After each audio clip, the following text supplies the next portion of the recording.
welcome to this pre-market analysis of Nifty, where on a chart we try to make informed guesses of where buyers and sellers are. So this is the first hourly candle of Nifty, and then it went all the way up. But it did not reach the target that we were expecting it to. This flat top never visited there, just shy of that point. So let's go and delete all the analysis from yesterday and start afresh.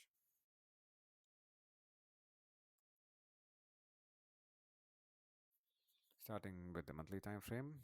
On a monthly time frame, the bias is not sure. That just means I do not have a bias on Nifty. I just have a level here. That this level is this swing low that's made in April. Let me mark it in green and with a thicker line. And why do I not have a bias? Because for a bullish bias, it has to be consistently higher lows, and for a bearish bias, it has to be lower highs. Neither is seen here, and that's the reason I do not have a bias. Now, from the top here until the bottom here is approximately 4,000 points, and on any black swan event or on any bad economics, this is the maximum Nifty has fallen. If you can, I am just doing it live over here. I do not know. This is also approximately 4,200, 4,133 points. Yeah. So 4,000 is like a sweet spot for Nifty to fall. So it could be that this is the end of the fall. We don't know. But I was expecting it to come to the swing low, to visit the swing low, but that hasn't happened. Well, let's go to the weekly time frame. On a weekly time frame, Nifty is still bearish because it has consistently made lower highs. This high is lower than this high, so therefore it has made lower highs.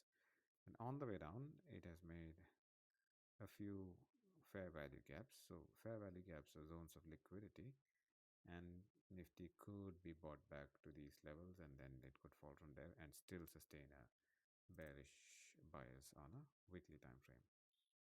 Going over to the daily time frame. On a daily time frame, again, Nifty, I do not have, it just says not sure here. This means I do not have a bias on Nifty.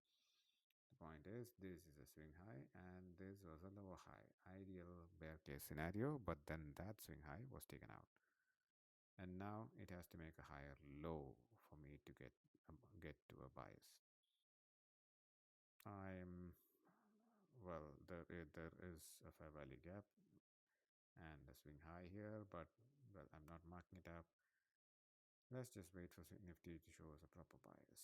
Going over to the 4-hour time frame, it is the same. This high was the lower high that defined our bearish bias, but that has been taken, so now no bias. Now going to the hourly time frame. On an hourly time frame, things get interesting because it is bullish on an hourly time frame. This is the last swing low that's higher than this swing low, and therefore it is bullish. Nifty has the final 3 candles have made a fair value gap here on an hourly time frame. That's oops.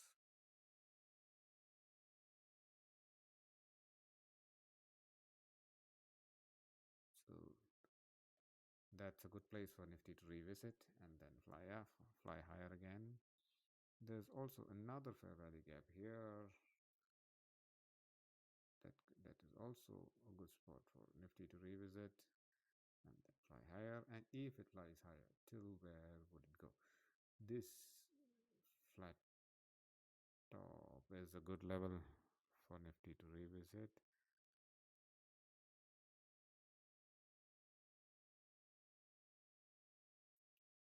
Let me draw it with a thinner line. So this could be a resistance because flat tops and flat bottoms are areas of big sellers and big buyers. So that's one level, and also there is a fair value gap, that a bottom of fair value gap that coincides with this particular level. So let me just draw that fair value up. What have I taken? Let me suppose take a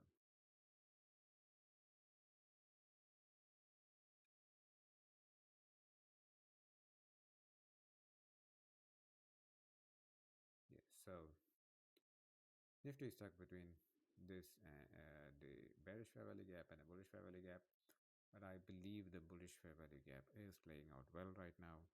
In that case, this could be the bottom that Nifty had made. Nifty is getting used to the war scenario, as I had explained yesterday. The Russia war did bring in a knee-jerk reaction. The war is still ongoing, and every market has priced in, and it has become, it has normalized the Russia-Ukraine war.